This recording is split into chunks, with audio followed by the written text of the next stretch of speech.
All right. Welcome back, everyone, for another deep dive.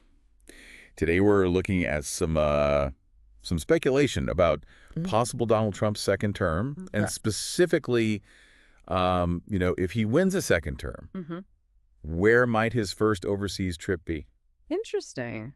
We've got some interesting sources here. Okay. We've got some excerpts from a CNN article Hmm. and also a report from RBC Ukraine. Wow. So let's jump right in. Yeah. What jumps out at me immediately is that Okay. Trump specifically mentioned Saudi Arabia and the UK Okay. as possibilities for that first trip.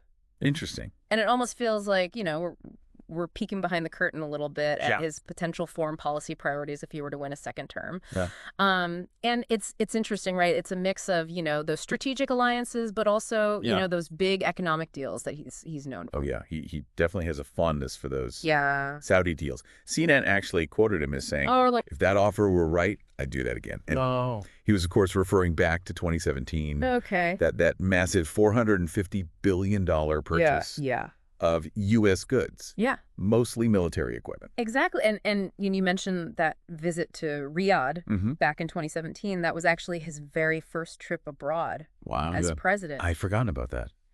But, to suggest kind of a repeat performance Yeah. of that now in 2025, I mean, think about it. The world is a completely different place now. Completely different. You've got the shift in energy markets. You've got the growing tensions with Iran. Mm-hmm. Choosing Saudi Arabia first, could mean that he is doubling down on Yeah. Middle East involvement, perhaps, even at the cost of, relationships in Europe.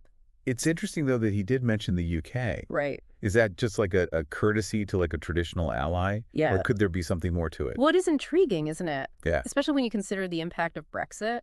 We know those trade deals are still, a work in progress between the U.S. and the U.K. Uh-huh. And it'll be really interesting to see how Trump navigates those post-Brexit waters, Mm-hmm. Especially given his past comments about the whole situation. Right. Do you think he could be looking to solidify a strong bilateral trade agreement with the UK? It makes you think. Yeah. But let's shift gears for a sec, because this is where things Yeah. get really thought-provoking. All right. Trump also expressed interest in meeting with Vladimir Putin. Oh, wow.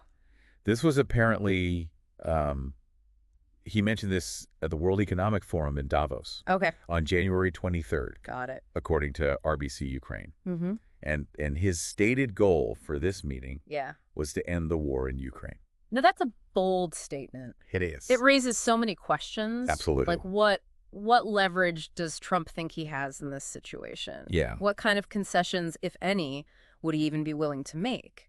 And, let's not forget the potential fallout with our allies, Yeah. especially considering how delicate the situation in Ukraine is right now. Very delicate. Yeah.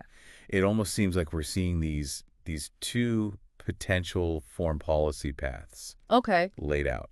Uh-huh. One focused on those big economic deals, Yeah.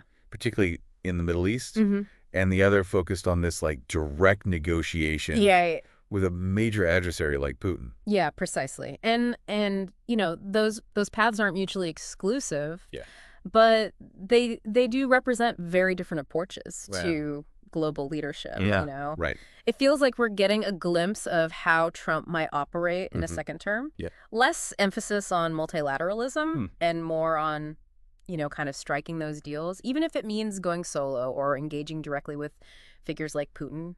So what does all this mean for you, our listener? Well, it's a reminder, I think, that, Yeah. these hypothetical travel plans, they're not just about, photo walks and handshakes. Right. They give us valuable insight into potential priorities and strategies Absolutely. and how America might position itself on the Mhm. world stage. And as we've seen, even just the mention of these potential trips can spark debate and really force us to grapple with some of these complex foreign policy questions. Sure. It's a reminder that these decisions have real-world consequences. Absolutely. And we've covered a lot today, Yeah, from the potential destinations to the broader implications right. for U.S. foreign policy. Yeah. So as you process all this, consider this. Okay. Could these trips, if they happen, Mhm. signal a significant shift in how the U.S. Yeah. approaches international relations?